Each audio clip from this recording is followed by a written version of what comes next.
তো আমরা যদি ফার্স্ট টেস্টের কথা বলি যে ফার্স্টের যে পরীক্ষাটা হয়ে গিয়েছে, এখানে আসলে তোমরা কত পেলে তোমরা পাস করবে, বা তোমরা কত পেলে একটা সিট রিজার্ভ করো এখানে, বা তোমরা হচ্ছে যে কাট মার্কটা আসলে কত হবে এবং টপ সাবজেক্ট পেতে হলে আমাকে কত পেতে হবে। তো ফার্স্ট একটা কথা বলে রাখি, আমি যে মার্ক গুলোর কথা বলবো এগুলো আসলে ওহি বা বেদ বাক্য না যে আমি যা বলবো তাই হয়ে যাবে। জাস্ট একটা আইডিয়া করে এগুলো বলা, এর কম বা বেশিও হতে পারে, তাই কেউ এগুলো ওহি বা বেদ বাক্য মনে করবে না। ফার্স্ট কাট মার্ক কত হতে পারে ফার্স্টে যদি একটু বলি, তোমাদের লাস্ট ফার্স্টের পরীক্ষা হয়েছিল 2019 সালে। 2019 সালের পর কিন্তু ফার্স্টের পরীক্ষা হয়নি, কারণ সেটা গুচ্ছে চলে গিয়েছিল। এবং 2025 এসে আবারও ফার্স্টের পরীক্ষা হলো, এবং এমসিকিউ এখানে এইবার ছিল 80টা, এবার এখানে এমসিকিউ কত ছিল 80টা। তোমরা সবাই পরীক্ষা দিয়েছো, কিন্তু 2019 ছিল মাত্র 70টা এমসিকিউ, এবং এখানে জিপিএ ছিল 30 মার্ক, কিন্তু এবার আসলে জিপিএ এখানে 20 মার্ক হয়ে গিয়েছে। এবং এখানে যদি বলি যে টপ সাবজেক্ট আসলে কত পেলে হবে, যে ভাই টপ সাবজেক্ট কত মার্ক পেলে পাবো বা আমি আশা করতে পারি, দেখো তুমি যদি 60 প্লাস মার্ক পাও, বা 60 বা 62 বা 65 এরকম যদি মার্কস পাও, তাহলে তুমি আশা করতে পারো যে তুমি একটা টপ সাবজেক্ট পেতে পারো।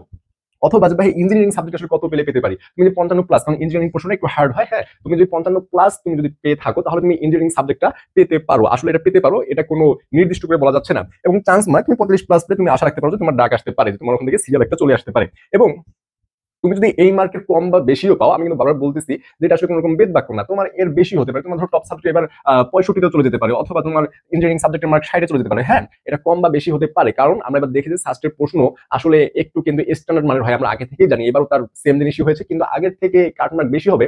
কারণ হচ্ছে তোমাদের আগে তোমাদের যে সোর্স গুলো ছিল পড়াশোনা, সেই সোর্স গুলো এখন অনলাইনেও তোমরা দেখতে পাচ্ছ যে অনেক বেড়ে গিয়েছে, যার কারণে কিন্তু তোমাদের স্টুডেন্ট অনেক আগায় যাচ্ছে। যার কারণে সবাই যদি বেশি পারে তখন কি হয়, কাট মার্কটা একটু বেড়ে যায়, যার কারণে কাট মার্কটা কম বেশি হতে পারে। তাই হতাশ হওয়ার কিছু নাই। তোমাদের যাদের পরীক্ষা ভালো হয়েছে তারা আল্লাহ তাআলার শুকর আদায় করে, এবং যাদের পরীক্ষা খারাপ হয়েছে তাদের পরবর্তী পরীক্ষাগুলোর জন্য প্রিপারেশন নাও। এবং এর সাথে আরো একটু বলে রাখি যে জিএসটি ফাইনাল টাচ ব্যাচ, এটা হচ্ছে মানবিকের জন্য। তোমরা যারা প্রিপারেশন গুছিয়ে নিতে পারো না, যে ভাইয়া খুব টেনশনে আছি, কোথায় পড়বো, কি পড়বো, কিভাবে পড়বো বুঝতেছি না, তাদের জন্য হচ্ছে আমাদের এই ব্যাচ। তোমরা যখন ভর্তি হও, তাহলে বাংলা ইংলিশ জিকে তোমরা এ টু জেড একদম ক্লিয়ার কনসেপ্ট করে দেওয়া হবে, এবং এর মূল্য হচ্ছে মাত্র 1520 টাকা। এবং আরো ফাইনাল টাচ আমাদের নিজের রাজশাহী, এই রাজশাহী নিয়ে মানুষের ড্রিমের শেষ নাই, কারণ এটা বাংলাদেশের যে সুন্দর ইউনিভার্সিটি গুলো রয়েছে, যে ক্যাম্পাসগুলো, তার মধ্যে কিন্তু রাজশাহী ইউনিভার্সিটি অন্যতম, এবং নিরিবিলি পরিবেশ, যার কারণে এখানে অনেকেরই পড়ার ইচ্ছা থাকে। আরো ফাইনাল টাচ এটাও মানবিকের জন্য, এটার মূল্য হচ্ছে মাত্র 1000 টাকা। তোমরা এখানে ভর্তি হলে বাংলা ইংলিশ জিকে তোমরা সবগুলো ক্লাস পেয়ে যাবে, এবং রেকর্ডিং ক্লাস পেয়ে, এবং তোমাদের জন্য লাইভ এবং পার্সোনাল মনিটরিং এর ব্যবস্থা থাকবে।